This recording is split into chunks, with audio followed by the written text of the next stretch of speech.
In the last lesson, we looked at a few ways to deal with relatively normal transitions. Now let's look at a different kind of problem. I have to keep a close eye on those two. I see.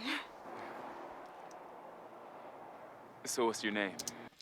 Okay, the problem here is that at the cut, there's this swell. It's clearly a truck or a car going by relatively close. So we get the whoom, and then it's relatively quiet. And by the time you get to here, it's not a whole lot louder than it is here.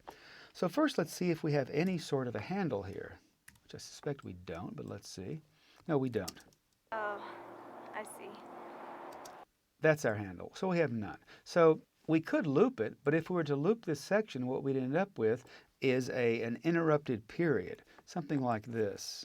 So we put this here, not even going to worry with an edit, just show you what it's going to sound like. Obviously, that's not going to work. So what we can do is take this region here and reverse it. First, we open it up. Whenever you do an audio suite or anything like that that creates a new region, do more than you need, because you can always chop it off, but you can't bring it back. Reverse. Yes. Close. Now, let's see what it sounds like.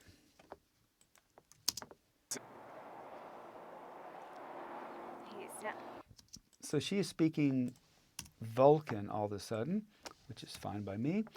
I cut this off so that we have only the relatively quiet part, which I want to put right about here, and see how that works.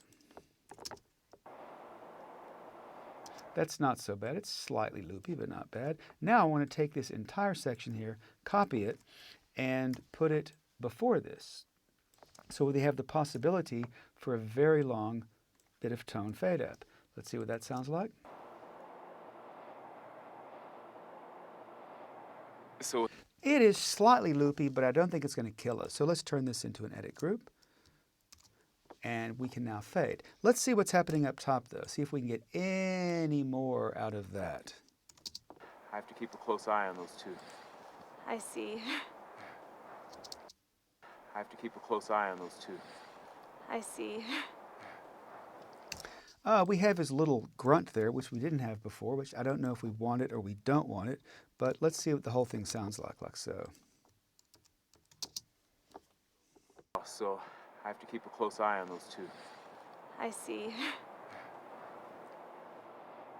So what's your name? Okay, that works. Now we do have a choice in this area right here. Let's listen to him in solo. I see. That's a choice. That is actually on her shot. It's not on his shot. So what we're doing is, just without doing anything, we have stolen a grunt from here to make people believe that it's here. Now, we didn't think this out at all. This is just a gift from the heavens.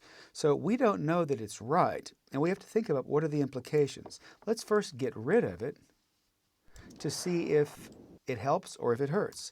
I'm just going to copy some tone real fast. I'm not sure that's good tone, but it doesn't matter because all we're trying to do is figure out, does it work? Okay, let's see how it is now. Eye on those two. I see. So what's your name? Okay, it's a different thing because before it was more of an engaged conversation. She was talking and he was going, yeah, huh, yeah, huh. He was acknowledging her. Now he's more reserved and he's more held back.